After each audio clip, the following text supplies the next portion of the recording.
Supporter rival berbondong dukung timnas Indonesia U23. Syarat Garuda Muda lolos ke babak perempat final. Pelajaran Garuda Muda usai dicurangi Qatar. Simak informasi selengkapnya sebagai berikut.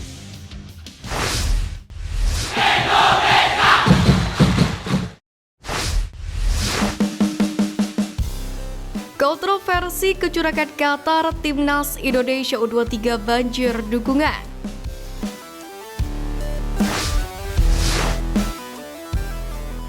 Kekalahan kontroversi yang dialami timnas Indonesia U23 di laga kontra Qatar berhasil mengundang beragam respon. Tidak hanya dari pecinta sepak bola tanah air, supporter rival pun turut mengecam beragam kecurangan yang dilakukan oleh tuan rumah Qatar. Hal itu bermula ketika Ivar Jenner telah dikartu kuning sejak menit ke-14. Namun wasit Nasrullah Kabirov mengeluarkan kartu kuning keduanya saat babak kedua belum genap berjalan 1 menit. Hanya saja ada sedikit kontak terhadap bek kiri Qatar, Saif El-Den Hassan, yang kemudian berakting heboh setelah terkena sentuhan. Wasit kemudian mengkartu kuning Jenner dan karena itu yang kedua, maka sang gelandang FC Utrecht harus keluar dari lapangan. Keputusan Nasrullah Kabirov mengartu merah Jenner pun ikut menjadi pertanyaan bagi seorang supporter Thailand, yakni melalui akun Twitternya @thaifootballs. Seorang fans Thailand yang notabene adalah rival timnas Indonesia di Asia Tenggara pun heran dengan keputusan Nasrullah Kabirov. Tentu saja bukan sebuah kartu kuning, bahkan itu bukan pelanggaran, kata akun tersebut ketika ditanya tentang cuplikan Jenner yang dinilai sebagai pelanggaran oleh Kabirov. Di lain sisi, melihat kekalahan tersebut, media Vietnam Zing News menganggap timnas Indonesia U23 sebagai tim yang menyedihkan di Asia.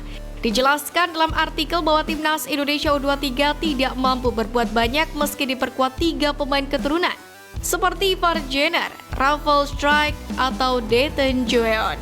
Apalagi ditambah kepemimpinan wasit yang membuat timnas Indonesia U23 harus bermain dengan 9 pemain, usai Ivar Jenner dan Ramadan Sananta di kartu merah. Turut disorot pula bagaimana Qatar mendapatkan hadiah penalti pada babak pertama karena bek timnas Indonesia U23 Rizky Ridho dianggap melakukan sikutan.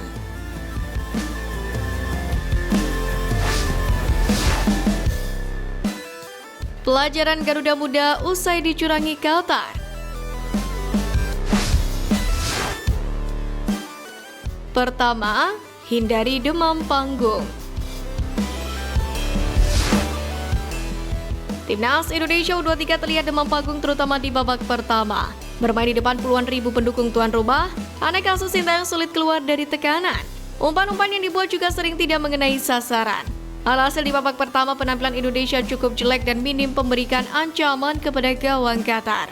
Kendati demikian, aliran bola Garuda Muda justru lebih bagus saat bermain dengan 10 pemain ketimbang 11 pemain. Skuad Garuda bahkan memaksa Qatar bertahan di area pertahanan mereka, di mana Qatar justru mengancam menggunakan serangan balik.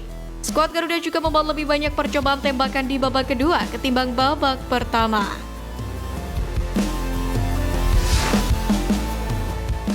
Kedua, minimalisir kecerobohan.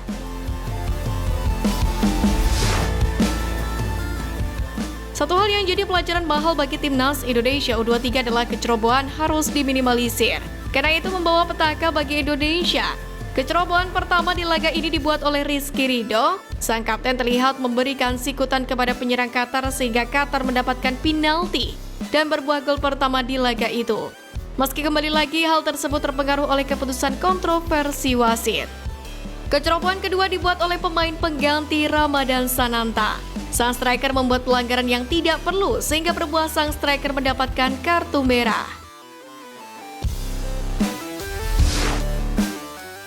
Ketiga, momok wasit dan VAR.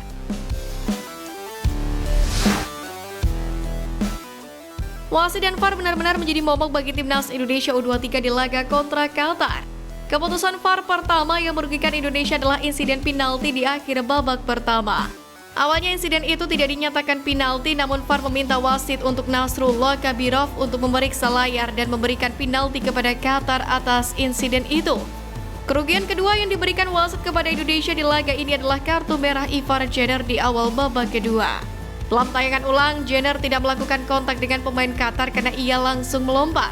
Namun wasit tetap memberikan kartu kuning keduanya. Dalam insiden ini, wasit sama sekali tidak mengecek VAR.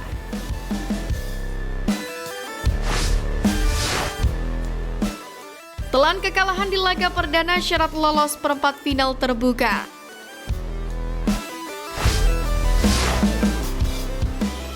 Meski kalah 0-2 di matchday pertama, bukan berarti peluang timnas Indonesia U23 untuk lolos ke babak selanjutnya atau perempat final Piala Asia U23 2024 sudah tertutup.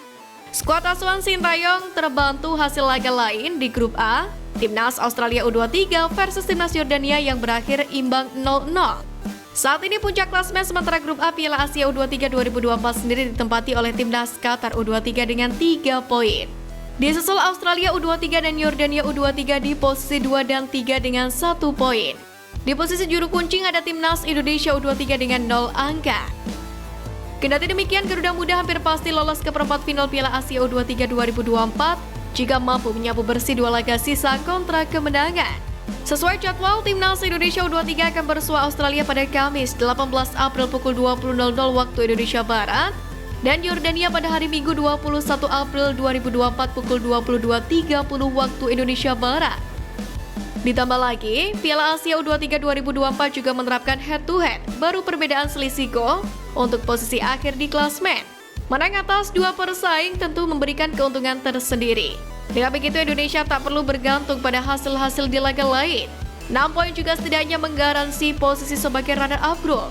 Menariknya, pelatih Garuda Muda Sintayong sendiri menegaskan bahwa skuad asuhannya tidak akan menyerah, meski harus kehilangan 2 pemain di laga berikutnya.